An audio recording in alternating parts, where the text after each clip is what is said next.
How do you pick up the pieces of a broken life? When your mind is fractured and your body is stressed, who do you speak to when your anxiety levels start to scream? And you keep lying to yourself about how much you can handle alone. Every single time I share my story about my PTSD, I feel my heart begin to race and my skin tighten. I feel the hairs in the back of my neck climbing.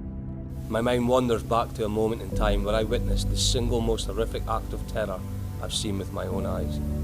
The death of an innocent young boy who was killed by a landmine in Kosovo. As a soldier, I was meant to make a difference, to help change things for better. Instead, we were given the order to leave the kid and his family at the side of the road. That day, something in me changed. I followed the rules instead of the ethics in my heart. What followed was a decade of darkness and the biggest fight of my life, for my life. I was so lost. I'd become someone else as I allowed the weight of mental health to rip inside my mind, and it became like a storm of silent shrapnel tearing through my every thought as I struggled to come to terms with how the world can be so cruel. However, there is always hope. Becoming a father was the catalyst for real change. I had pushed myself to the limit with drinking and failing to deal with what had happened behind me. I wasn't recognising the opportunity right in front of me. So one day, as I realised I was losing myself completely, I had a wake-up call to reclaim my life and the fight for something far greater than I'd ever considered.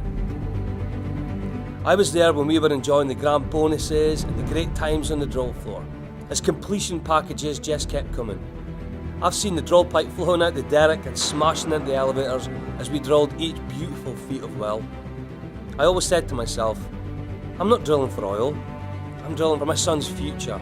I'm drilling for his Christmas presents and his new clothes. I was there, covered in sweat, grease, and at times a little blood. And I'm like you, and I've watched as the drill pipe and top drives were sent home and the crews were split apart. I've seen the price of oil drop, crashing our hopes of wealth and wonder. And I've seen the tens of thousands of men and women be cut like cattle as the work dried up and the fear rose in its place.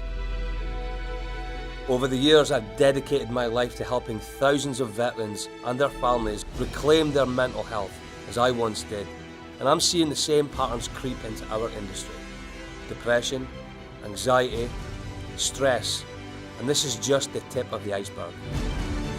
Mental health is the very fabric of how a person handles, copes and deals with the everyday ongoings of his or her life, and how they feel at home greatly affects how they operate while stepping off the chopper to spend half their life on our rigs.